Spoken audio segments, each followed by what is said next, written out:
I never expected my 28th birthday to end with my sister trying to have me thrown out of a country club. Then again, I'd stopped expecting anything normal from my family years ago. The Madison Estate Country Club sat on 40 acres of pristine Connecticut coastline, its white columned facade gleaming in the afternoon sun. I'd arrived wearing comfortable jeans and a simple cotton blouse, having driven straight from my apartment in the city. My sister Claire had texted me that morning, "Family lunch at the club, 1 p.m. Don't be late." No mention it was a formal event. No warning about dress codes. Just another setup. I should have known better. Claire stood near the entrance in a designer dress that probably cost more than most people's monthly rent, her highlighted hair perfectly styled, her jewelry catching the light. Mom was beside her in head-to-toe Chanel, holding court with several other women who looked like they'd stepped out of a luxury magazine spread. "There you are," Claire said when she spotted me, her voice dripping with false sweetness. "We've been waiting." The way she emphasized, "we" made it clear I was the problem, not her vague text message. "Sorry," I said easily. Traffic was bad coming from the city. "The city," Mom repeated with a slight sniff. "Still living in that tiny apartment?" "It works for me." Claire's friends had turned to stare, their eyes traveling over my casual outfit with barely concealed disdain. I recognized the look. I'd seen it my entire life from this particular social circle. "Well," Claire said brightly, "shall we go in? I'm absolutely starving." We walked through the grand entrance, my sneakers squeaking slightly on the marble floors. The country club was everything you'd expect. Soaring ceilings, crystal chandeliers, oil paintings of long-dead members. Old money attempting to preserve itself in architectural form. "The Thompson party," Claire announced to the hostess with the air of someone who expected to be recognized. "Of course, Miss Thompson. Right this way." We were led to a table near the windows overlooking the golf course. Beautiful view. Perfect setting. And I was dressed like I'd just come from running errands. Which, to be fair, I had. "So," Mom said once we were seated, not bothering to look at me as she perused the wine list.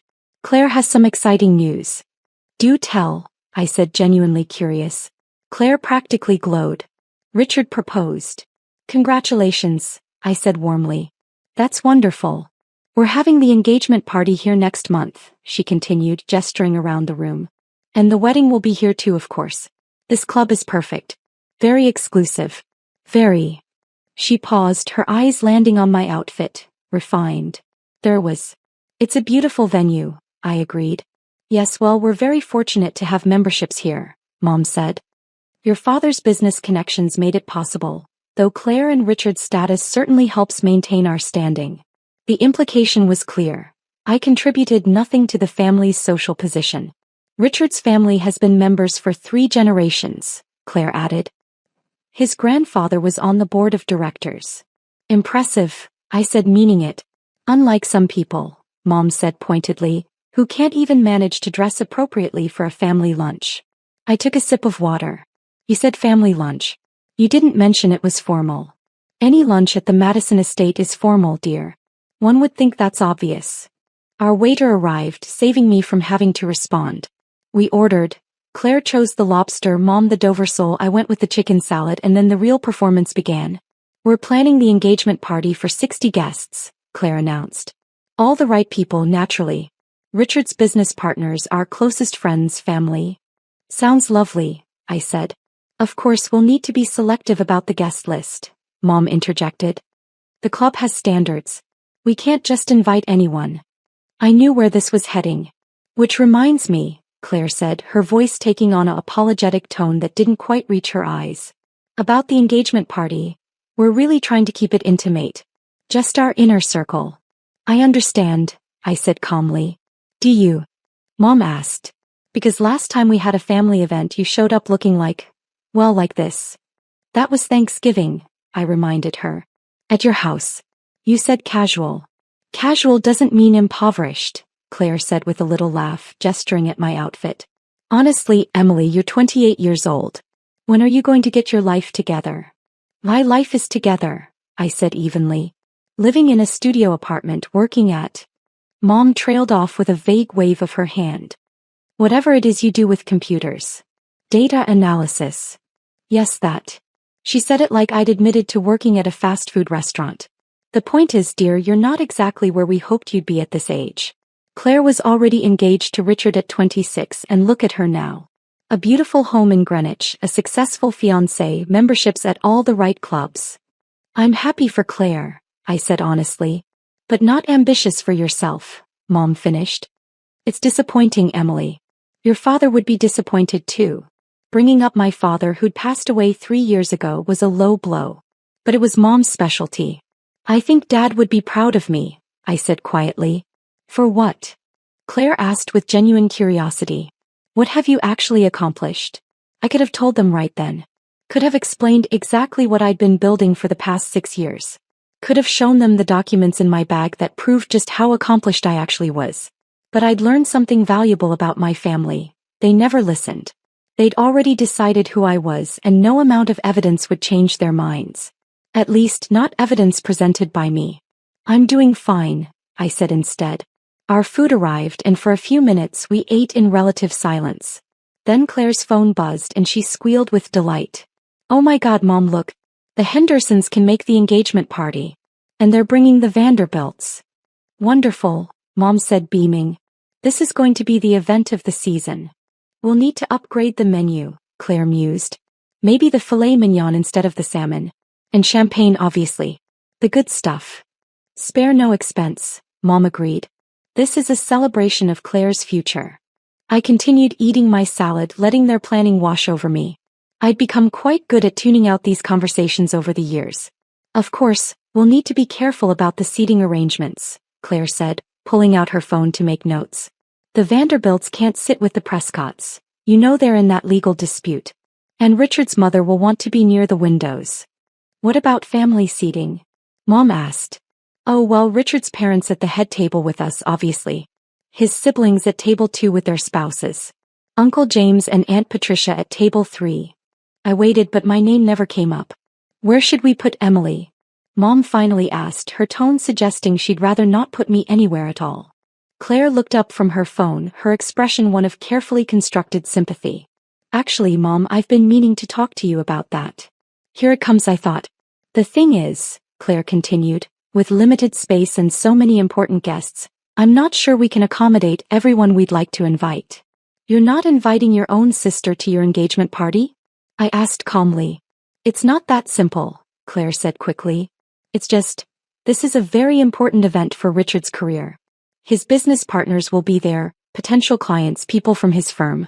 We need to make the right impression. And I would make the wrong impression, I finished for her. Don't be dramatic, Mom said. Claire is simply being practical. This party could lead to important connections for Richard. We can't have. She gestured at me again. This being your daughter, I said. This being someone who can't be bothered to dress appropriately or maintain proper social standards, Mom corrected. Really, Emily, look at yourself. You're at one of the most exclusive country clubs in Connecticut wearing jeans and sneakers. You haven't made any effort to fit in with our social circle. You work some computer job that no one understands, you live in a tiny apartment in the city, you drive that horrible old Honda. It's reliable, I said. It's embarrassing, Claire snapped. Do you know what Richard's mother said when she saw you get out of it at Christmas? She asked if you were the hired help. Did you correct her? Eventually, Claire said. But the damage was done. She thinks our family is struggling. I almost laughed. Almost. So, the solution is to not invite me to family events? I asked. Just this one, Claire said quickly. Just the engagement party. You can still come to the wedding, obviously. We'll seat you in the back somewhere. How generous, I said dryly. Don't be like that, Mom said. We're trying to help you understand how the world works. Appearances matter. Connections matter. You can't just show up looking like you don't care and expect people to take you seriously. I never said I didn't care, I pointed out. Then why do you dress like this? Claire demanded, her voice rising slightly. Other diners were starting to glance our way. Why do you insist on living in the city instead of somewhere respectable? Why do you work at some no-name company doing God knows what? I like my job, I said simply. You could like it somewhere better, Mom said. Somewhere that would impress people. Claire's fiancé works at Whitmore and Associates. Very prestigious. Very well connected. They have connections too. I know who they have connections to, I interrupted gently. Then you understand why this engagement party is so important, Mom said. Why we can't have any complications. Complications. That's what I'd been reduced to. I understand perfectly, I said. Good, Claire said, visibly relaxing. I knew you'd be reasonable about this.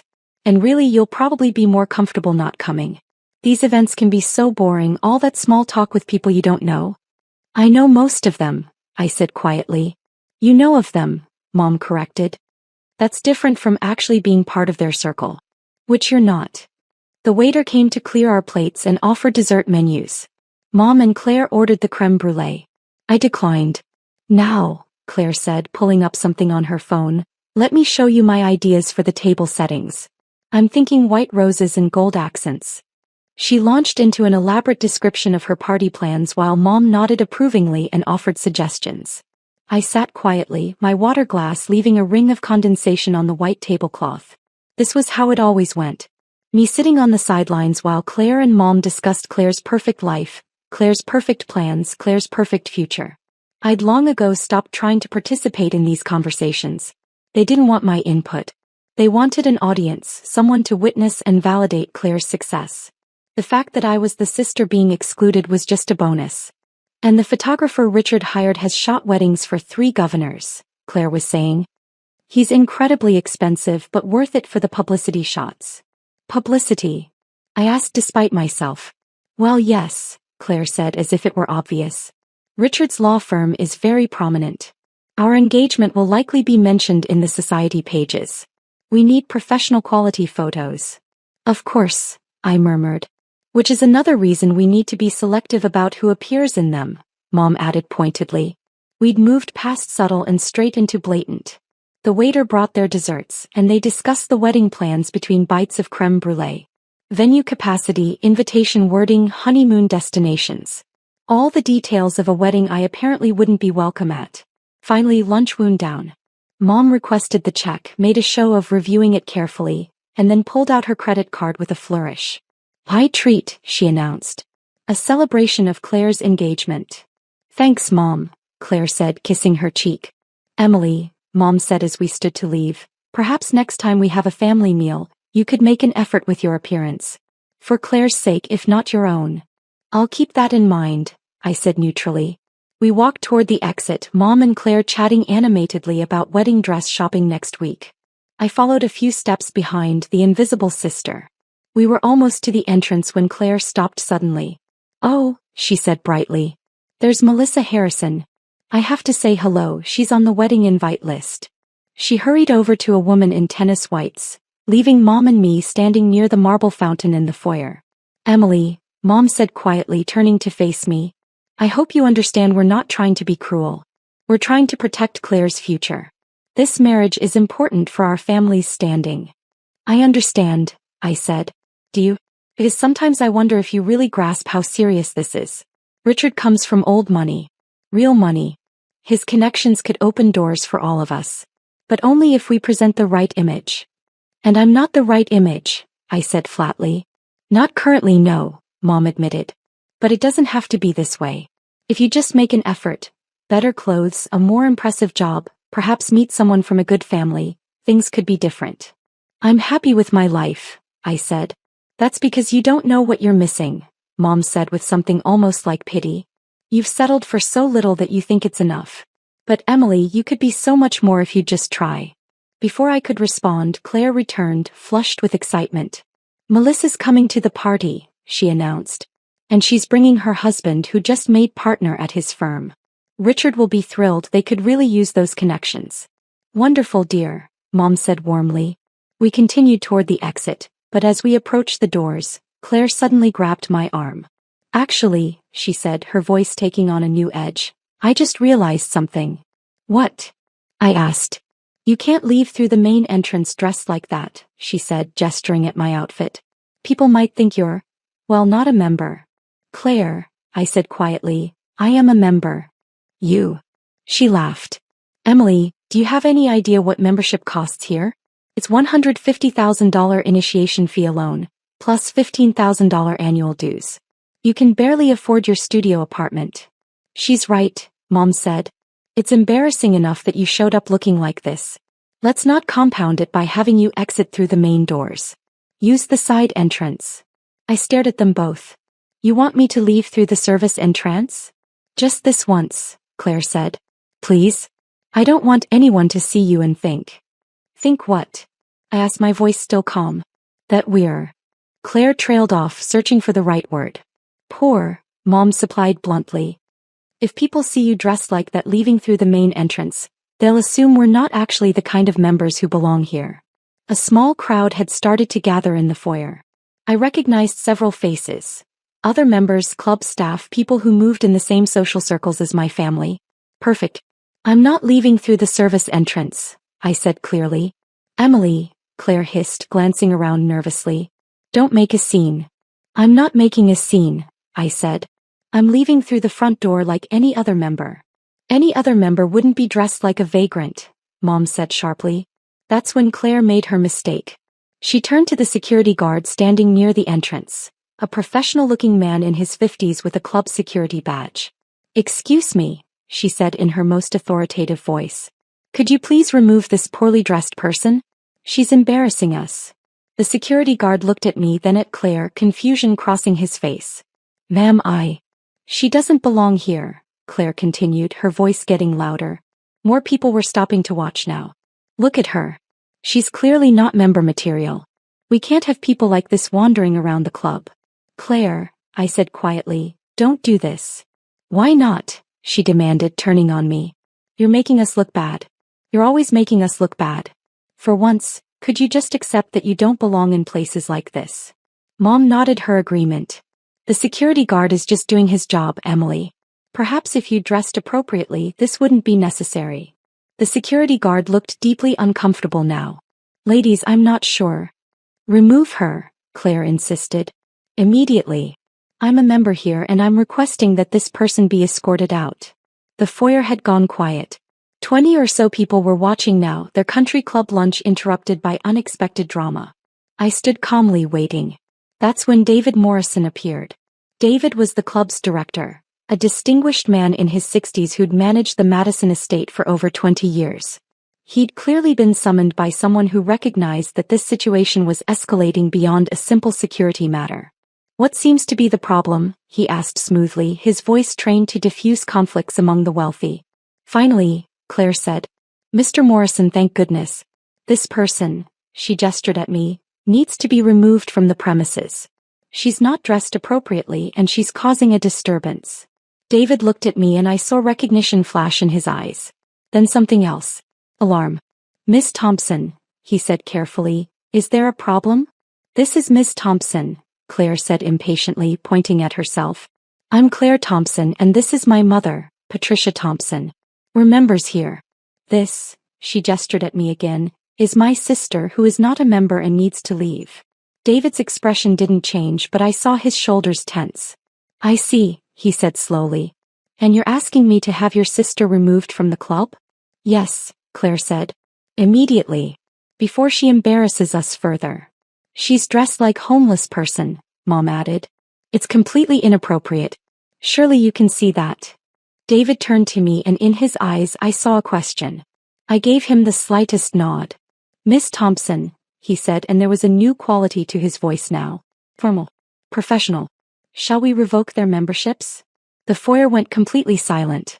Claire's face went blank with confusion. What? I said, David repeated calmly. Shall we revoke their memberships? Mrs. Patricia Thompson and Ms. Claire Thompson, according to our records, are sponsored members under the primary membership. What are you talking about? Claire demanded. We've been members here for years. My father. Your father's membership was transferred 5 years ago, David said, pulling out his phone and scrolling through something. Upon his passing, the primary membership and all associated accounts were transferred to the designated heir in his will. Mom had gone pale. That's impossible. I have the membership card. I've been paying the dues. You've been using the membership privileges, David corrected. But the primary membership belongs to someone else. Someone who has been covering all costs associated with this club for the past 5 years, including your dues, your dining charges, your guest privileges, and your access to all facilities. The crowd was pressing closer now, people pulling out their phones. Who? Claire whispered, though I could see in her eyes that she was starting to understand. David turned to me with a respectful nod. Miss Emily Thompson has been the primary member since 2019. She owns the membership that you've been using. And actually, he scrolled through his phone again, she owns quite a bit more than that. What do you mean? Mom asked faintly. The Madison Estate Country Club was purchased by Thompson Holdings LLC 3 years ago, David explained. Ms. Emily Thompson is the sole owner of Thompson Holdings. Which means, Mrs. Thompson, that your daughter doesn't just own the membership you've been using. She owns the entire club. The silence was deafening. Claire's mouth opened and closed soundlessly. Mom gripped the back of a nearby chair as if she might fall over. That's impossible, Claire finally managed. Emily is. She's a data analyst. She lives in a studio apartment. She drives a Honda. Miss Thompson maintains a private residence in the city, David said carefully. But she also owns 3 properties in Connecticut, including the estate where this club is located. As for her vehicle choices, that's a personal preference. The entire club? Mom whispered. 40 acres, the main building, all facilities and the adjacent golf course, David confirmed. Purchased in 2021 for $47 million. The transaction was handled very quietly, as Miss Thompson preferred to maintain her privacy. I'd stayed silent through all of this, watching my family's faces as their entire understanding of reality crumbled. Emily. Claire turned to me, her voice small. Is this true? Yes, I said simply. But, how? Why didn't you tell us? You never asked, I said quietly. You assumed. You decided I was a failure, that I hadn't accomplished anything, that I was an embarrassment to the family. Nothing I said would have changed your minds, so I stopped trying. But the apartment, Mom said weakly. The job. The car. I like my apartment. It's a convenient location for work. The job is actually the data analysis firm I founded 6 years ago.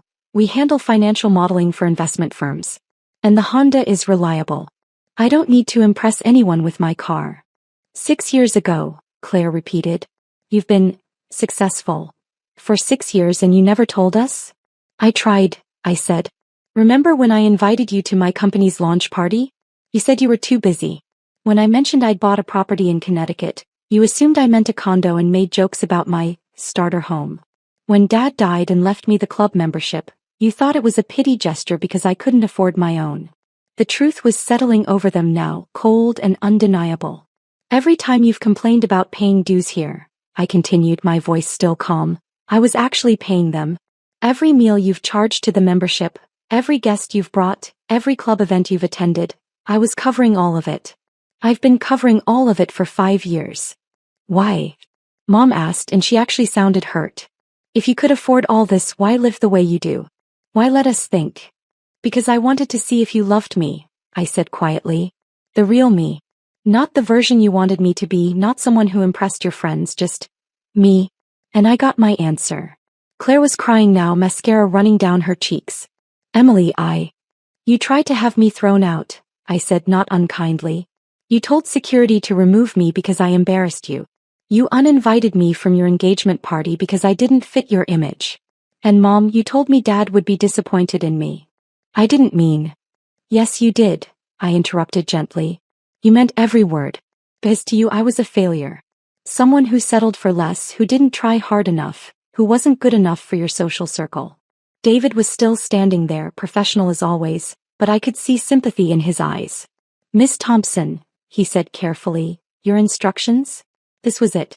The moment where I could revoke their memberships, ban them from the club, cut them off from the social circle they valued so highly. The ultimate revenge. But as I looked at my mother's pale face and my sister's tears, I felt nothing but tired. Their memberships continue, I said. For now. But I want it noted in the records that they are sponsored members only. They have no authority to make decisions about club policy, membership, or guest access. And they certainly don't have authority to have anyone removed from the premises. Understood, David said with a slight bow. I'll update